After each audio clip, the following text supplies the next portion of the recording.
Sadhguru Cheppalani Undi కార్యక్రమానికి స్వాగతం.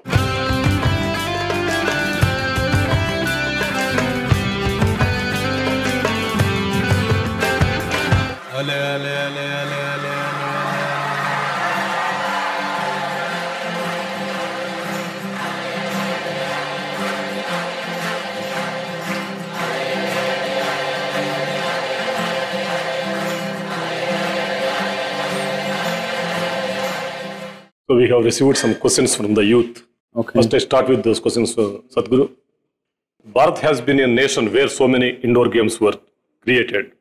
What impact did these games have on our culture? How did our culture impact the kind of games we have?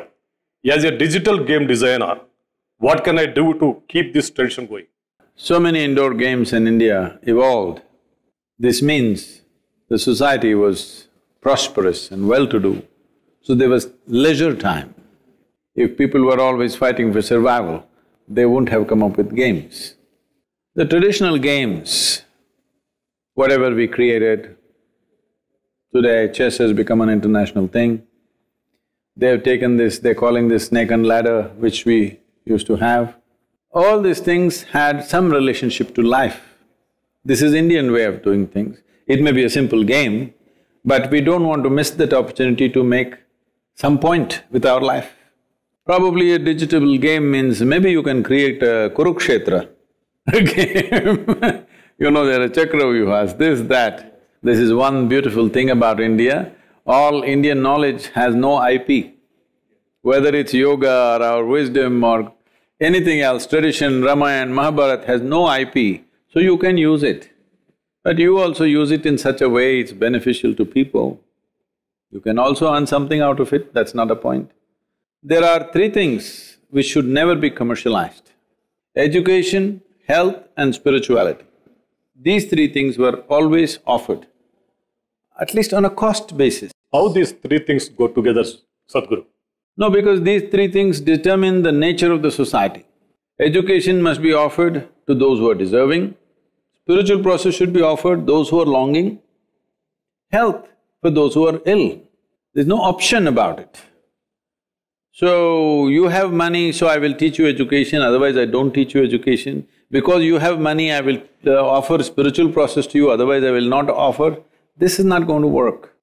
Once these three things becomes commercialized, that society, the ancient wisdom always said that society is a downtrend society.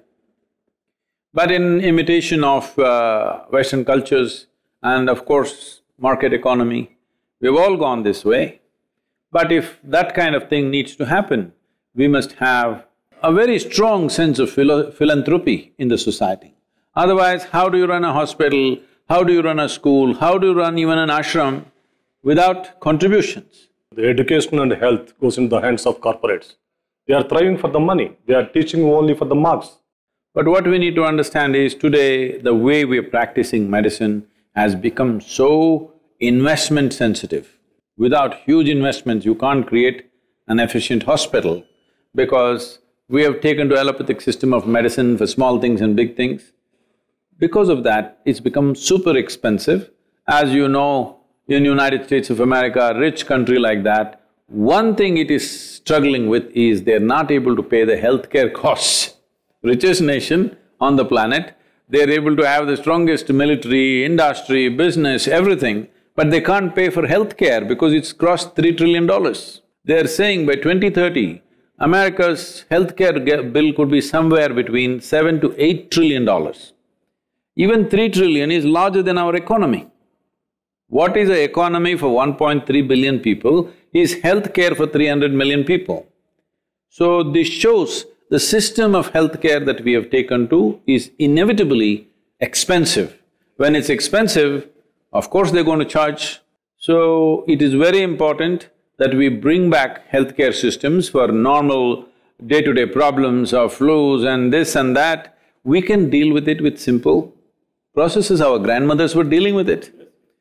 Only some serious issues come where surgeries are needed, something else is needed, there allopathy should come. As a part of this, now we are bringing up clinics which are integrated clinics with Ayurveda, Siddha, Yoga Unani and allopathic system of diagnostics and others, we have set up health solutions like this. Because our commitment is to health, not to any particular system. This needs to happen across the country. Many hospitals and hospital chains are also looking at this, but not enough has happened. If you bank on only allopathic system, we will go towards like America's healthcare bill, which we cannot afford. మనిషి హెల్దీగా ఉండాలంటే, ఆరోగ్యంగా ఉండాలంటే ఏం చేయాలో సింపుల్గా. నేను ఉండాను కదండి, హాస్పిటల్ పోలేదే. యోగా చేయాలండి. ఓకే. యోగా చేసేది అంటే ఊరికే చేయిలు కాళ్ళు ఇట్లు పెట్టుకునేది కాదు. The word yoga means union. That means consciously you obliterated the boundaries of your individuality. That is, when you breathe life. You don't just breathe oxygen. When you live and reverberate with the cosmos. You don't just live here as one scared little individual full of stress and tension and nonsense. You reverberate with the rest of the cosmos. So if you are like this, you don't have to worry about any kind of health issues and stuff. That's what I was telling people, Sadhguru, you're not going for any medical test, what will happen to you? I said, every year I climb, I am in the Himalayas, in the mountains, up to 18,000–19,000 feet we are going up. I said, that is my stress test. If I fail, you don't even have to carry me back, I'm done there. So, that day I fail, it is done, don't worry about that. I don't want to die on a treadmill. Dying in Himalaya is better for me. In college, some people are very social and friendly with everyone. And some have just a few close friends that they always hang out with, which is better. People who need emotional security, they'll hang around with just a few people because it's safe and above all, it's emotionally supportive. Suppose you don't need that emotional support, you are joyful and fine by yourself, then you can be friends with everybody. I am friends with everybody because I am not seeking emotional support in friendship. Usually one person is best because all your nonsense passes through one person. If you expose your nonsense to 100 people, then you will be in a mess. There's only one thing, how profound, beautiful and intense is your experience of life. So if that is not happening, you're spending life in fear, resentment and anger and stress, simply means that you have not equipped yourself for life. You just tell me what is real happiness is. Because సంతోషం అంటే ఏమిటి? అంటే చాలా మంది సంతోషం అంటే డబ్బుల నుంచి వస్తుంది, ఇంకా దేని నుంచి వస్తుంది? Name, fame and everything. సంతోషం చాలా మీకు ఆనందం కావాలన్నా? సంతోషం, శాంతి, ఆనందం, ఆరోగ్యం. I'm saying if you're blissed out, why will you think about happiness and peace? What is real happiness or what is real blissfulness?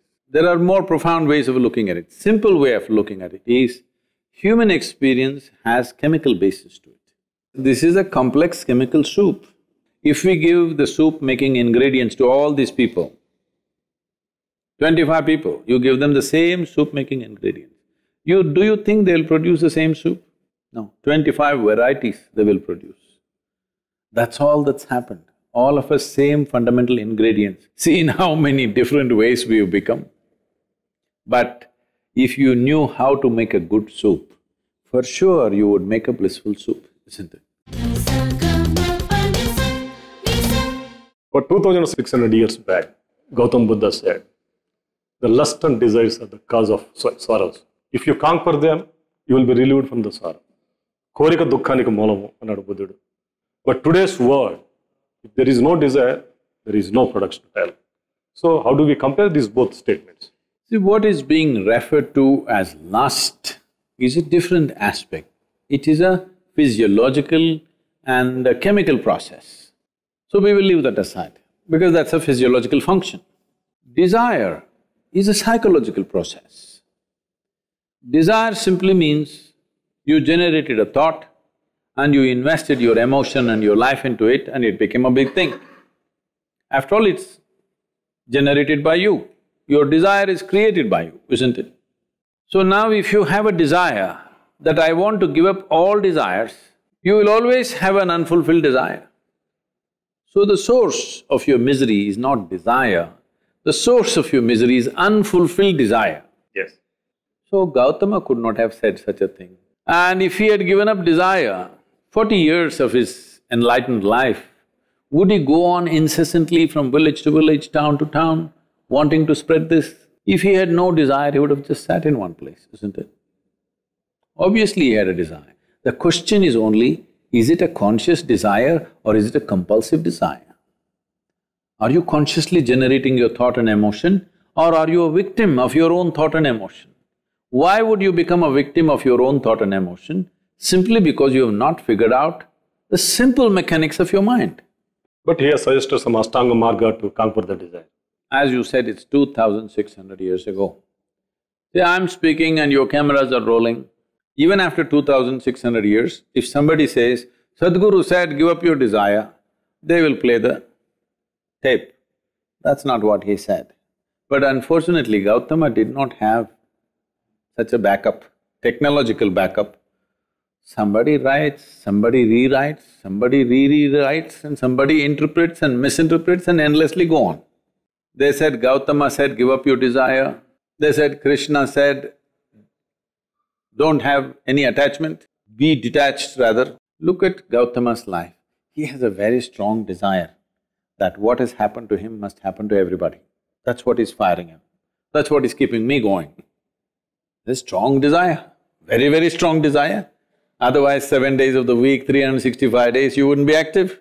Look at Krishna's life. Is he detached? Is he detached? He's involved. He's involved with everything, all kinds of things. From the way he dresses, when he's a child, he's talking about it, how his clothes should be, and he likes a peacock in his turban or in his head. So he's involved. He is not a person who will teach you detachment. Misinterpretations happen. Sadhguru, often you are speaking on our education system actually. We are following same system which was adopted with the British, that Macaulay education system.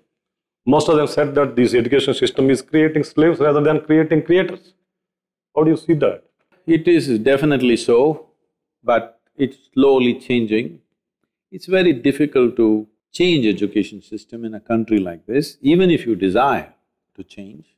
When there are millions and millions of children in schools and colleges, maybe I may be wrong on the numbers, but I think from kindergarten, let's say to the master's degree, there could be something like 250 million people. Yes. It's the nation's population for many major nations.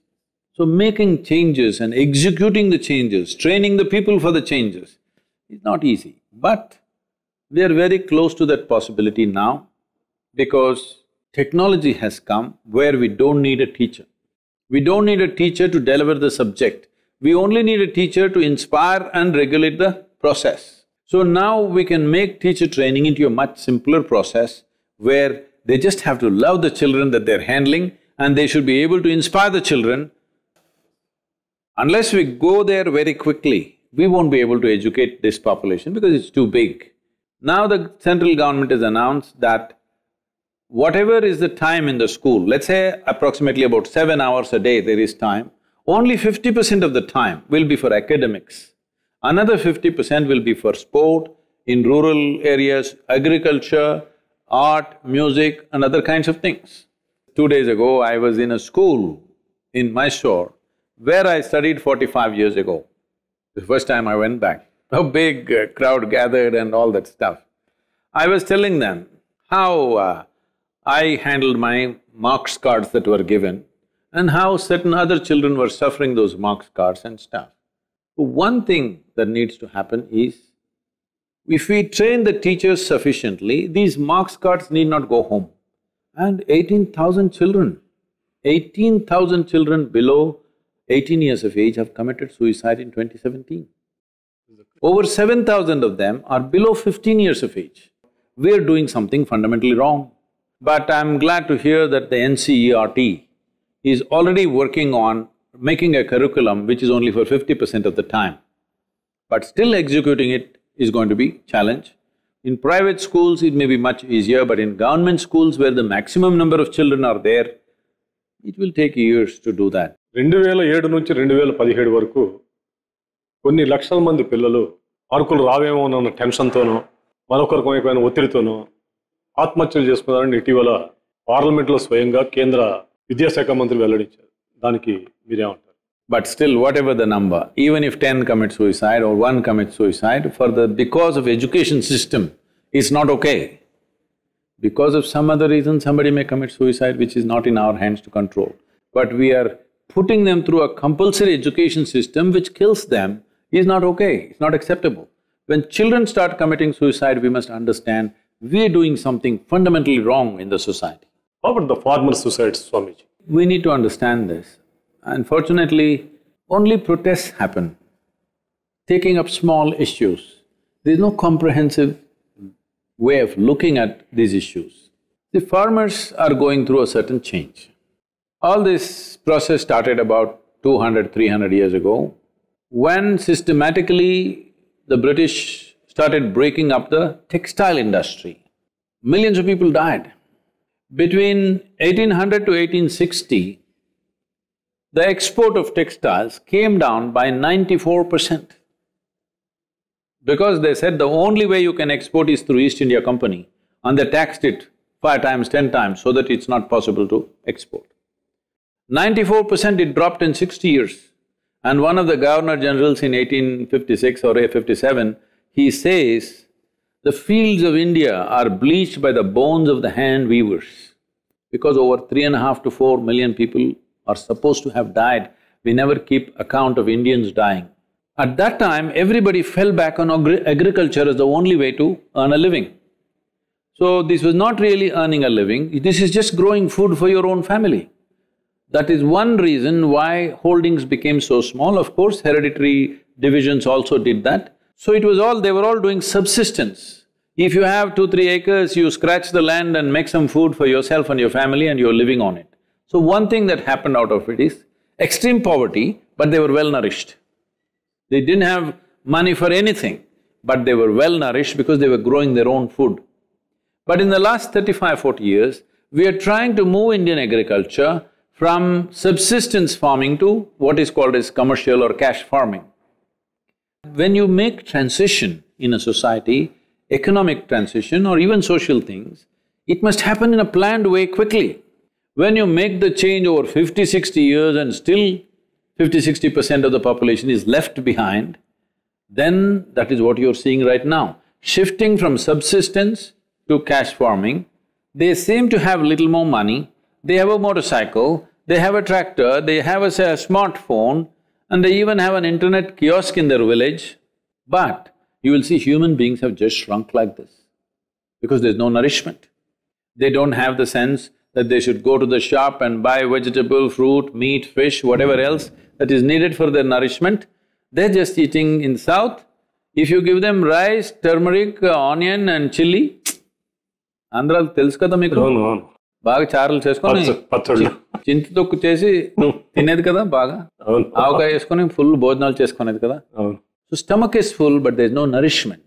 In the north it's wheat, onion, chili, they are doing like that. They are actually eating raw onion, raw chili and wheat chapati, most of them. So there is stomach full also, there is no nourishment. There are many people who don't have stomach full, that's a different matter. But even those who got something in their stomach, there is no nourishment because they are not eating what they need to eat. A farmer is not eating what he must eat to go and do that hard work on the field. A child is not eating what he or she must eat to go sit in the class, school and be alert for 6-7 hours. By afternoon they are falling like this. Pregnant women are not eating what they should eat to produce a healthy child. India has the maximum number of underweight children, dissipated life, underdeveloped humanity we are producing. This is a silent disaster which is unfolding in the country. We are only counting people, but they're half people. So when you're undernourished in your body, even your brain is undernourished. When you're underdeveloped in the body, even your brain is underdeveloped. So the significant investment we had in this country is, culturally we have been such an ancient culture, we have a certain intellect. This is our strength. But now that intellectual capability and development of the brain is seriously hit because of nourishment, this is one of the most deepest concerns of this nation right now. Our children are malnourished in their early age, you can't fix it later. If they're malnourished up to 4 or 5 years of age, after that you can't fix it. Their fundamental development is gone. You see, villagers are all like this. People think that's how villagers are. That's not how they were 25-30 years ago. If you went to a village, He was in torn, tattered clothes, but the guy was strong. Village people were always robust and strong. Today, please go and see how they are. The sick faces. Yes. And as if that is not enough undernourishment, to deal with it, we are selling cheap alcohol to them. So if you drink, sarai, anni rogalke sarai mandantaru. Yeah. Alagaitu. బాగుందండి నా తెలుగు. చాలా బాగుంది.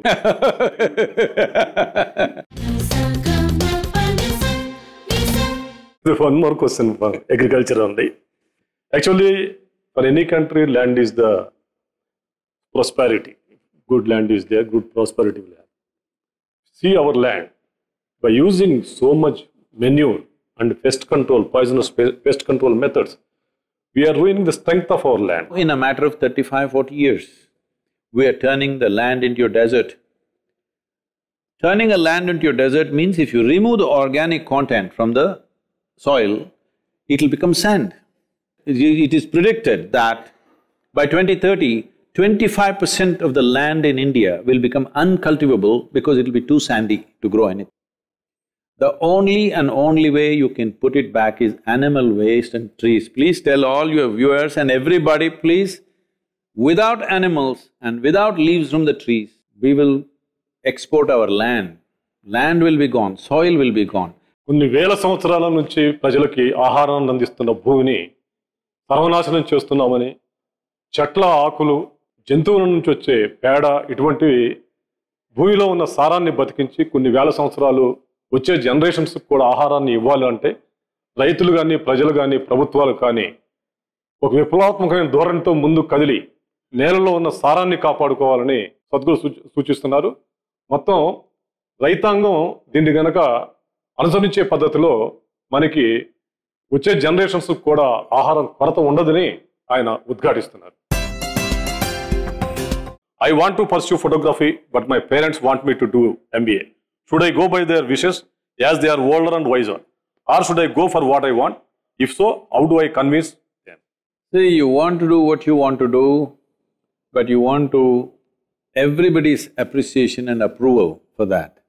Life doesn't happen like that. If you want to do something new, photography is not a new thing, but in the parents' mind, still we have this hangover of poverty-ridden populations that we have been for many 10–15 generations. We've been extremely poor. Because of that, the parents have fear. If you don't qualify yourself for something, what will happen to you? But if you are very confident that you can not just make a living, you can become a great photographer, if you have such an eye and a mind, I think you should do it. Will everybody approve? They will not approve. But when it's successful, they will approve. You think people approved that I will become a yogi? You think everybody clapped their hand at that time? No. Today I have become well known, they're clapping their hands. Even then I was the same guy, all right? I'm saying 30 years ago, I'm still the same person, still same capabilities, everything. But nobody clapped their hands. Now they're clapping their hands because there is success in the world. But this is the way of the world, what to do? What is the best way to preserve age-old Sanatana Dharma culture while adopting modern technologies like social media, at the same time not getting influenced by the Western culture of alcohol, rave parties and loose relationships? When we said Sanatan Dharma, we were not talking about a lifestyle. We were not talking about a fashion. We were not talking about what you consume and don't consume. We were talking about a dimension within you which is eternal. What belongs to the physical body is perishable. And all the laws and mores and codes of the physical body also are like that. So we had Shruti and Smriti, one thing is constantly must be changed with debate. Another one, Sanatan Dharma, cannot be changed because it's an eternal law. First, do not misunderstand the word dharma as a religion. Dharma means the law. To drive on the street, there is a dharma. I drive on the left side of the street in India, this is my dharma. But there is one dharma that we don't change, this is Sanatan Dharma. This is the eternal law. Eternal law concerns the life that we are, not the body that we are, not the mind and emotion that we are, the life that we are. The life that we are is not going through changes, it's the same life. So this is a Sanatan Dharma. These laws are all for always. So right now, if what is Sanatan Dharma, if you have to give an example, is it true all human experience comes from within? The joy or misery, it happens from within you. Yes. This is a Sanatan Dharma. This is not going to change in 1,000 years or 10,000 years or million years. It's not going to change. Human experience will always be caused within. It doesn't matter, you can have a computer which speaks to you, a computer which says, I love you, but human experience happens only from within. So once you know it happens only from within, a certain amount of life and time should be focused towards the inner dimension, otherwise you will never have the experience that you aspire for. I'm just taking one aspect of Sanatan Dharma. So Sanatan Dharma concerns with your life, essential life, not body, not mind, not the arrangements of life. These things keep changing. As it changes generation to generation, we have to change those dharmas. But Sanatan Dharma is undisturbed because it concerns with the life that you are. Right now, the problem with the modern society or the Western influence is they are not focused on the dharma of the life, they're only focused on the arrangements around us. Arrangements are getting better and better, but human experience is not getting better. Arrangements are better than ever before in the history of humanity, isn't it so? Our arrangements, did any generation know the kind of comforts and convenience that you and me know today? Nobody knew. But this is the most complaining generation ever you have seen. Every day they're crying about something because there is no focus on Sanatan Dharma. Sadhguru, in olden days there are combined families. In Telugu, ummadi kutumbam. Andaru kalisi అయ్యో ఇప్పుడు ఇద్దరే జతలో ఉండలేరండి మీరు సరి. So, this is the nuclear family war. What is your message to them? Anyway, we can't go back to the old systems, they won't work anymore because we have taken to an education system which is promotes individualism. We thought, all these uncles, aunts, they're a nuisance, so we cut them down. We thought family means me, my wife, my children, my parents, her parents, but then we thought her parents, they're not family, we cut them off first. Then it came, of course she will put pressure and say, your parents also not family.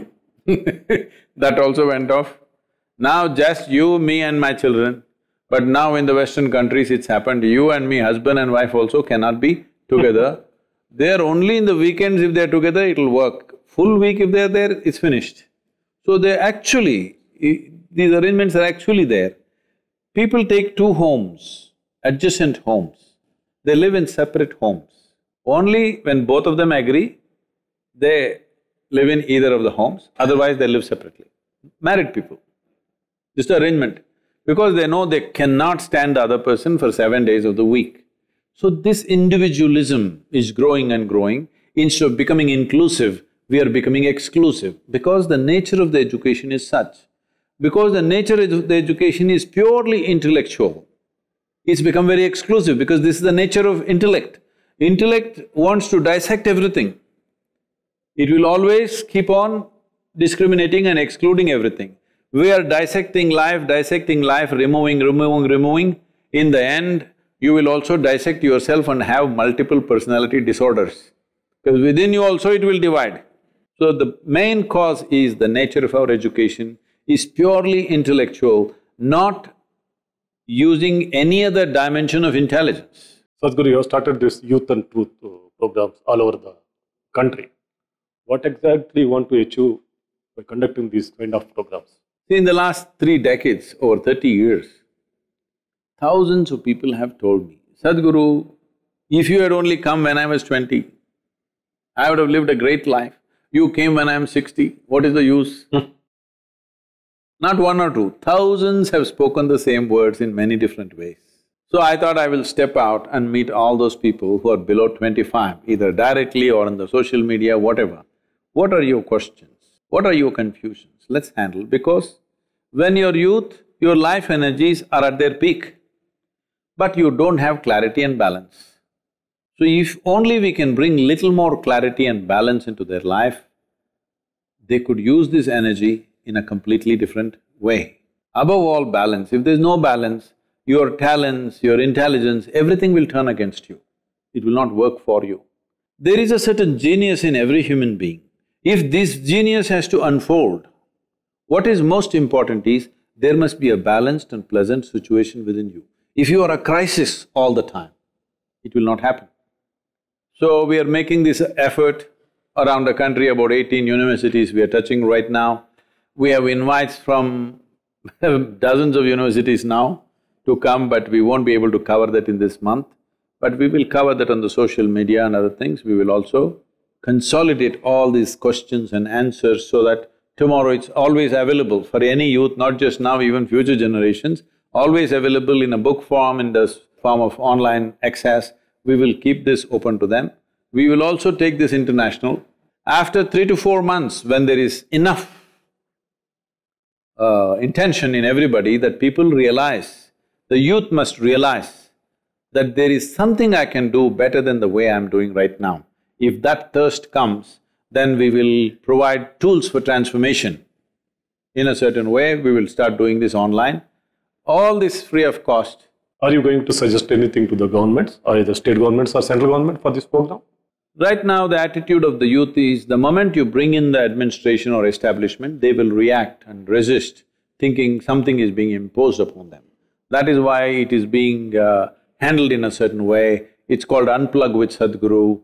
Ask whatever you want, it doesn't matter, it's nice, not nice, it doesn't matter. You ask whatever is genuine for you, you ask that question, there's no problem. Involving the government or bringing any administration into it will naturally take off that spontaneity of what it is.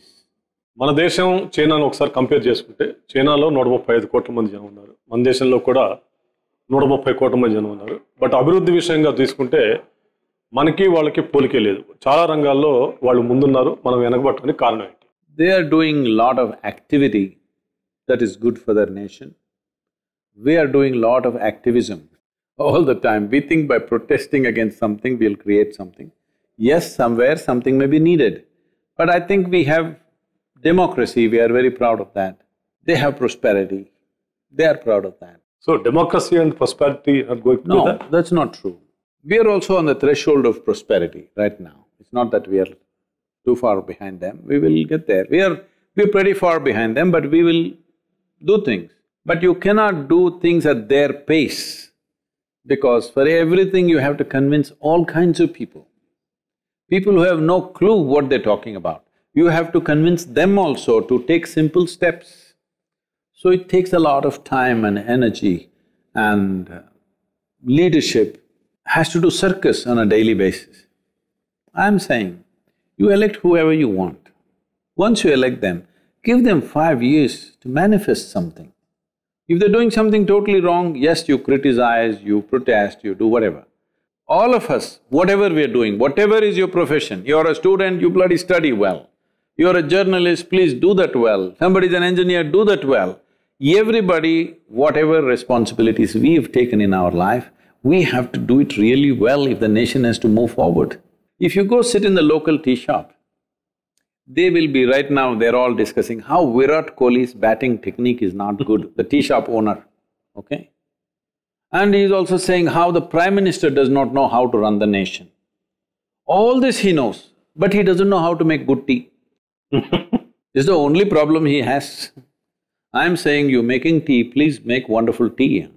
You're doing journalism, please do wonderful journalism. This is how our country will progress. Everybody wants to talk about how the Prime Minister should be without doing our jobs properly.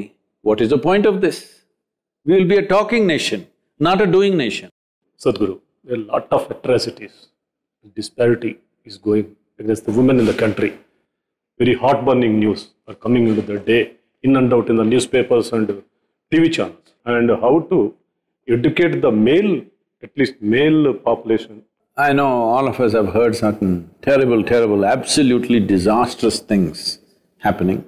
But the real problem is this, that right now people are in that mode. If anybody is little weaker than them, whether it's a man, woman or child or animal, they will exploit it.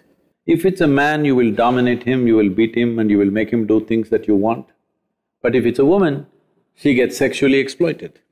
This needs education, this needs overall evolution of the society, and this needs more stringent enforcement of law. In all this, we are weak. I think we are trying to make it the culture of the nation. A whole lot of nations, people are beginning to believe India is a rape capital, which is not the truth. For 1.3 billion people, unfortunately, we have too many rapes, probably we have the highest… I do not know the statistics.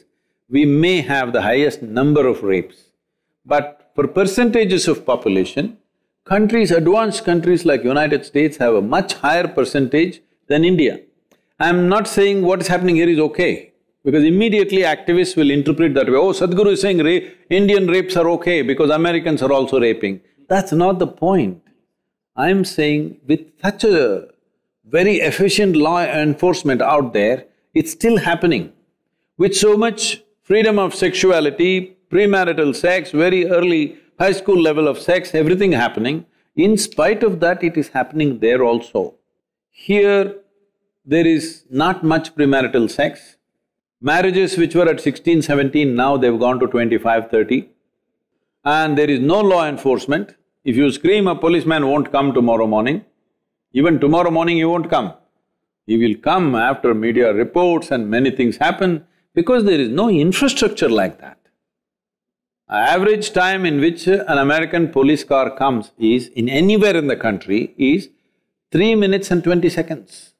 An armed policeman, 2 policemen armed, not just with a handgun. If you open the boot of the car, there will be a shotgun, there will be 2 rifles. So he can control a crowd of 50 people, 100 people or whatever. Our policeman comes on a bicycle with a lathi.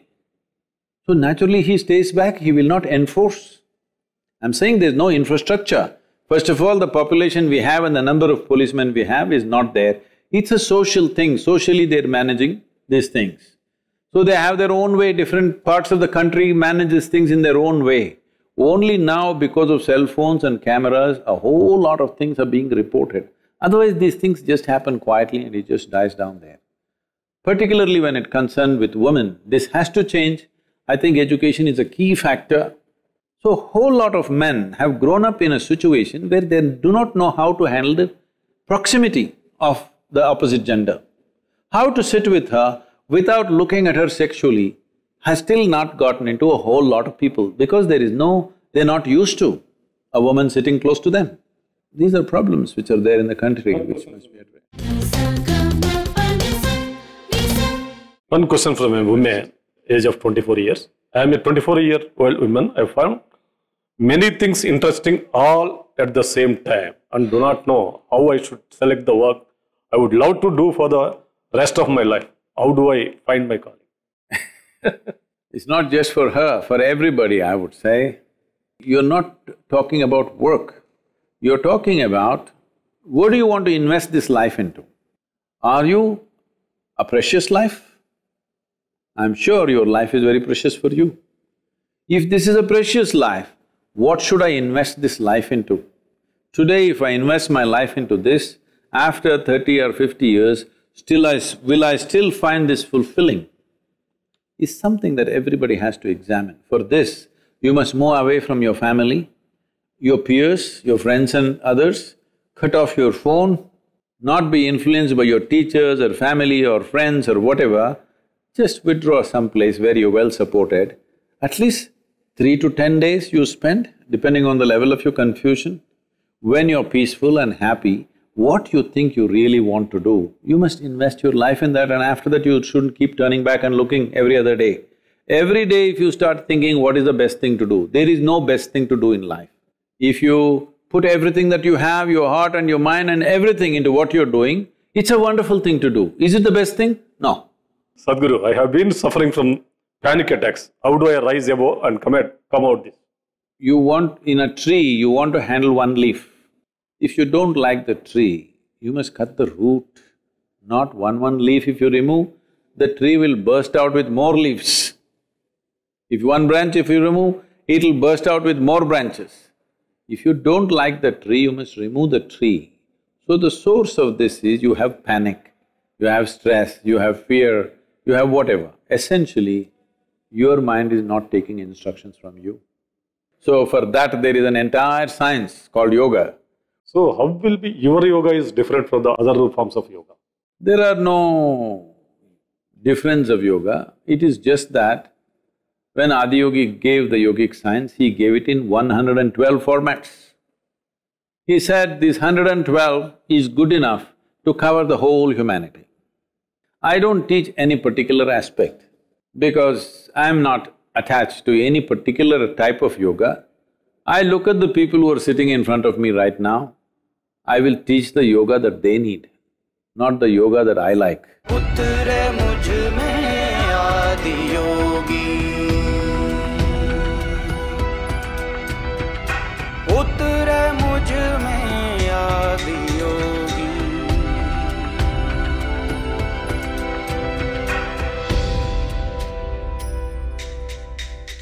What is the difference between meditation and physical yoga? Well, physical yoga is preparatory in nature. The word meditation doesn't mean anything. Let us say in case we assume that you're referring to dhyana, that means if you sit here, your body is here, your mind is there, what is you is somewhere else. That means there's a distinct experience where there is a space between you and your body, between you and your mind. If this space arises within you, you will know how to conduct your body and how to conduct your mind, which will give you enormous sense of freedom, because your body and your mind will not rule you. Your body and your mind will become instruments of facilitation in your life, not a problem. Because right now most people, what they're suffering is their own mind and body. They're not suffering anything else. They're suffering their own thought, their own emotion, their own physical body in so many different ways. If these are taken away, life will unfold, human genius will unfold, the full potential of what it means to be human becomes a living possibility. What is the progress of Valley of Rivers? Valley for Rivers has gone very well and going very well. We have a very prominent board right now with a Supreme Court judge, the CEO of World Wildlife Fund, and the father of farmer-producer movement, and the foremost water expert in the country, and some corporate people, and we have the ex-chairperson of ISRO, the Space Research Organization, and Niti Aayog has sent a notification to all the states that Rally for Rivers is something that all of them must implement. So we have given the document to all the states and we have signed MOUs with over 7 or 8 states now. We are unfolding a major project in Maharashtra, in Yavatmal. As you know, it is the epicenter of farmer suicides and it is around River Vagari. We have taken up this challenge. In the next 2 or maximum 3 years, we will ensure that in Yavatmal there's not a single suicide. It's very much doable by changing the economic situation there. People committing suicide for their own emotional and other reasons is different. But farmers committing suicide, unable to handle their own economic situation, we will definitely change in the next 2 to 3 years' time. We have a detailed project report which has been approved by the government in its own. We are planting over 25 crore trees in Kaveri catchment in Karnataka. 10 crore trees per year has been approved in the Ganga basin, which the government is doing. We also may participate in that, let us see. Many other states have taken up crores of trees. Telangana has taken up 90 crore trees. It's a record on the planet. All these things are wonderful. Many states are doing them by themselves. With some we are consulting, with some we are physically active on the ground. More than anything, government has allotted huge budgets now in the budget for these activities to change the farmer's situation. One important thing in this direction is, this year government has allotted 5,000 crores for the 1 year for micro-irrigation. Because 84% of the water is consumed by agriculture, because we are doing agriculture like 1,000 years ago. It is not a productive agriculture and waste of water, and also the amount of crop that should come is not coming. So shifting to micro-irrigation and creating scale, for this there is FPO movement or the farmer-producer organization movement. There was a little bit of a impediment. As an individual farmer, whatever you earn, there's no tax. But if 10 farmers get together, form a like a FPO and not cooperative, Farmers producer organization is significantly different from cooperative. Okay.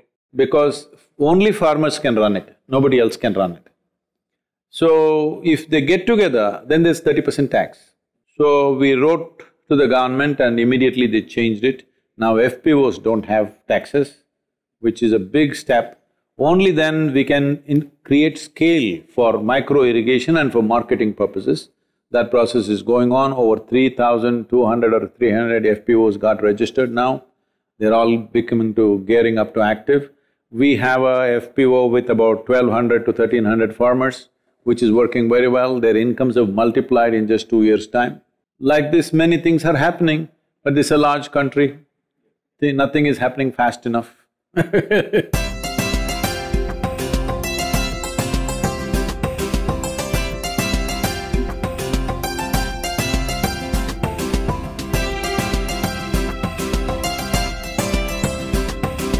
The final question, Sadhguru.